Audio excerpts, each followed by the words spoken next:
Guilty Gear Strive is the fourth major installment in the long-running Guilty Gear franchise. It has gone largely unappreciated due to anime fighters not being super popular here in the West. The series has a lot of things I don't like in general. I don't like rock music. I don't like anime. I don't even like anime fighters.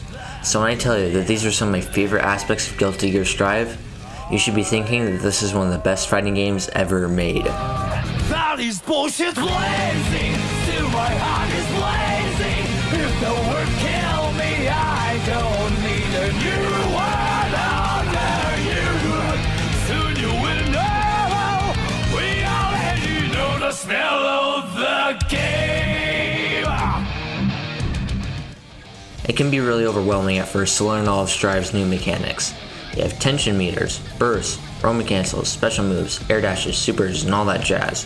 But once you do, it feels extremely satisfying. It doesn't take super long either because you can tell that the barrier of entry has been toned down from previous Guilty Gear games. The fighting game community has been debating whether this is a good change or a bad one. Personally, I think it's a good change because some people can't afford to spend hundreds of hours trying to get good. Instead, they just want to play the game and have fun. I am more of a casual fan of fighting games, so some people think that I'm part of the problem. I'll admit I'm not very good at Guilty Gear Strive, but I want to get better because I love the game and the new combat makes it ever so easier. I think that a lot of people find this to be the case too. There's no better time to jump into Guilty Gear than now if you haven't already. Strike back, get them out of your way. You don't care if along the way's a little sacrifice. Strike back, get them out of your way. Don't melt in the world, find you a way. Guilty Gear Strive's roster has 15 characters in total. Compared to other fighting games, this is less than half of their roster. While Strive lacks in quantity, it makes up for in quality. Each character plays extremely differently. It means you don't have 10 different characters with the same exact moveset but with a slower fireball like in Street Fighter 3. Zato is literally 2 characters in one. Potemkin is the weight of 2 characters horizontally since he can double jump but not dash. Nagoriyuki is the weight of 2 characters since he can't double jump but he can dash really far. Chip is the weight of half a character since he can triple jump and all of his crazy zippity zappity stuff, but he takes one hit and it's all over. And Faust is really weird. This is great because some games can struggle with character diversity, as in other fighting games some characters are just considered better versions of each other. Thankfully, this problem does not show up in Guilty Gear Strive. Under the sacred wires, never stop, just go. I don't care how many more gotta get. Here in the pale fire, I'm going out where I can. I hope my path will be a guideline for someone to follow. The roar of this. Any good fighting game has a great tutorial and training mode to help newcomers out and catch them up to speed.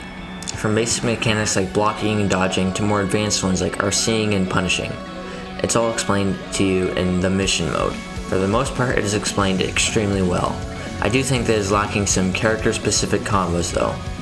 They do have some, but very little. I wish that they did it like in Marvel vs. Capcom 3 where you have basic combos for each character, but they can be heavily modified to deal more damage. Guilty Gear Strive sort of has this, but each combo is very restrictive and leaves very little room for flexibility. Arc System Works probably didn't want to spend too much time working on this since they have the upcoming community combo maker, so we'll see how that pans out. The actual training mode is great too. There are a lot of advanced settings that you can modify to help you practice your combos, but it's solely missing one thing: frame data. Learning frame data is a key thing to know if you want to be at a higher level in fighting games. To have it be gone entirely from Guilty Gear Strive feels odd, but hopefully it'll be patched soon. For now, the mission modes are a great way for newcomers and veterans to get into Guilty Gear Strive.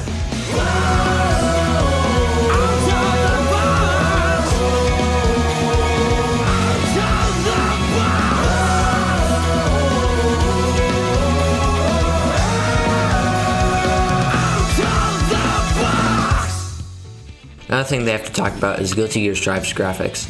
A lot of people seem to think that realistic graphics mean good graphics, but this isn't the case. Take something like Breath of the Wild. This game looks great because of how amazing the art direction is and how well it blends with the game. The same goes for Guilty Gear Strive. As I mentioned before, anime isn't really my cup of tea, but even I can appreciate how good this game looks. The amount of detail put into each character and background is enormous. Looking at the way characters animate and move, it looks like hand-drawn anime, but it isn't. In fact, it's all 3D models. Using some very clever lighting, modeling, and animation effects, Arc System Works was able to reap the rewards of 3D while still making Strive feel like 2D. New Freedom Plus has a great video detailing how Arc System Works pulled this off, and I highly recommend checking it out. I'll leave a link in the description. For now, this might be the best looking fighting game that I have ever seen. Whoa, flying like a tiger, walk in the park, play the hero till I die. Fly like an eagle, soar through the sky, be free till you die. Now that we have talked about the graphics, we can talk about the story. In most fighting games, you have cutscenes that eventually transition into you having to fight. Guilty Gear Strive does something different, and instead it's just a 5-hour anime. There's no gameplay involved, instead you just kind of sit there and watch. I do feel like this is wasted potential after Mortal Kombat 11's excellent campaign mode, which makes storytelling and gameplay extremely well. The actual story of Guilty Gear Strive is a lot different than you expect. In other Guilty Gear games, you have full-scale wars with the entire human population at stake. Strive's story feels more like a character-focused spin-off instead of a brand new Guilty Gear game. Don't get me wrong, this is good, but this is supposed to be the story that the Guilty Gear series has been leading up to for the past 20 years. The premise is that the sole bad guy has to save the President of the United States and defeat the villain, Happy Chaos. Soul and the President are really the only ones to actually do anything. Others just sit around and don't do much else. For example, Zato sits and types for 2 hours straight while Melia just stands and watches him type for 2 hours straight. Character animations can be a little off, especially when they're walking. In the end, Guilty Gear Strive's storyline is a great one, but doesn't feel like what the Guilty Gear storyline has been leading up to for the past 2 decades.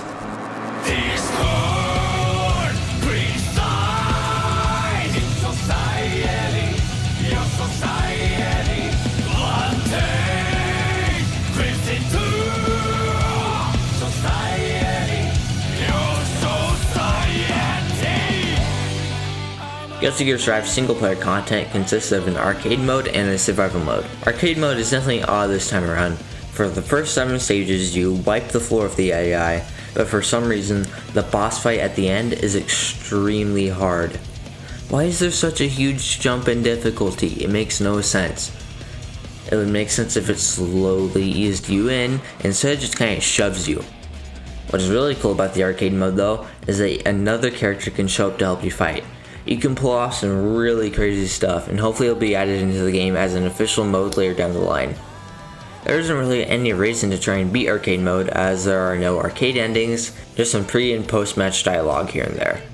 Survival mode is, well, survival mode for any other fighting game, so not really much to say here.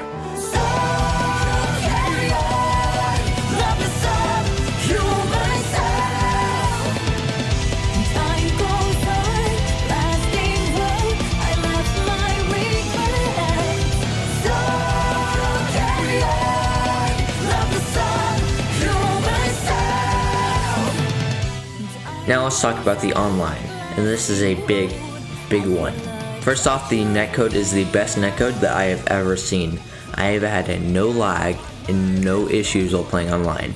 So much so that it's hard for me to go back to other fighting games where the input delay is horrible. I really hope that from now on, this is how other companies design their fighting games. But Strive isn't off the hook yet.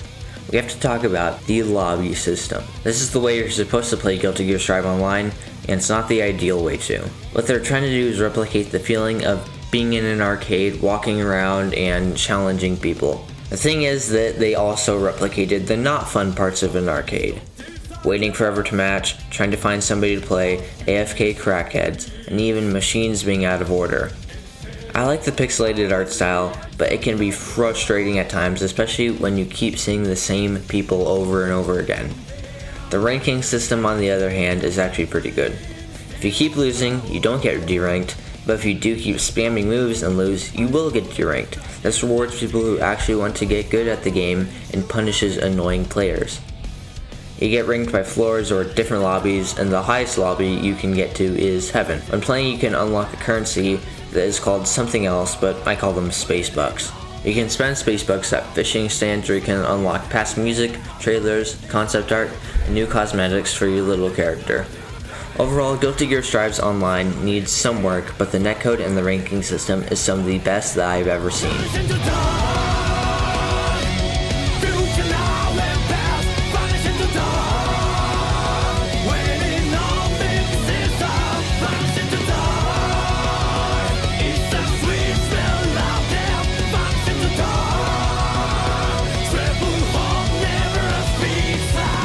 The last thing we have to talk about is the soundtrack. I don't like rock music, but I've always had a soft spot for Guilty Gear music. This time around, the soundtrack is nothing short of spectacular. This is the first game in the series to feature full vocals for each character. Daisuke really took his time to make each song represent every character to the max. For example, let's look at my favorite character's theme, Leo Whitefang. I woke up one morning, strangers say hello to me. Tomorrow they name full, they carved on the stones. We're going home, but I'm a terrible liar. Forgive me, that's not the art of prayer. For the sake of the day, keep crying out.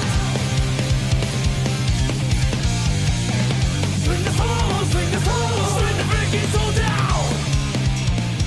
I know Daisuke is a little hard to understand, but you get the gist of the song. It sounds very cheerful and silly, while getting you pumped up like Leo's personality and gameplay is. The lyrics, though, tell a different story. Listen to them again when we put them up on screen. I woke up one morning, strangers say hello to me.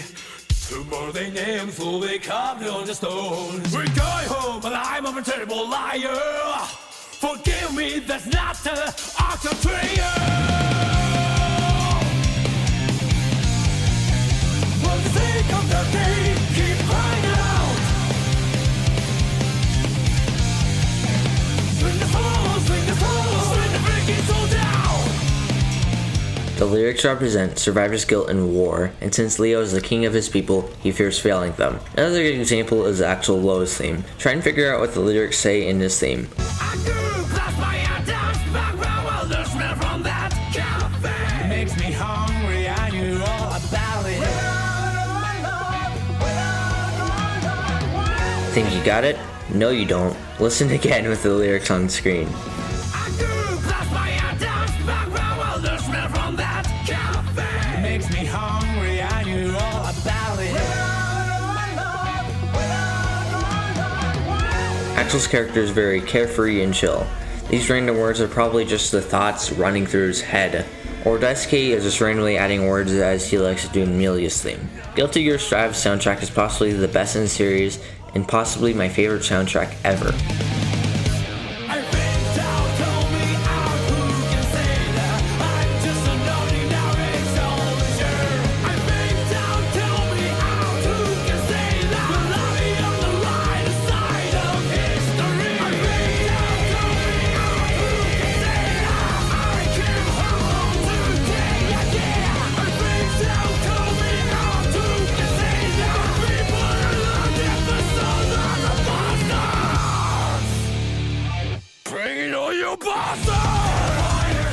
Guilty Gear Strive is easily the best fighting game that I've played in years. I'm not very good at it, but I would like to be. I haven't felt that with a fighting game in a while. I predict a good future for Guilty Gear Strive as a whole, and I can't wait to see it. I won't be putting it down anytime soon. For now, Guilty Gear Strive gets a 9 out of 10. Bring it out, keep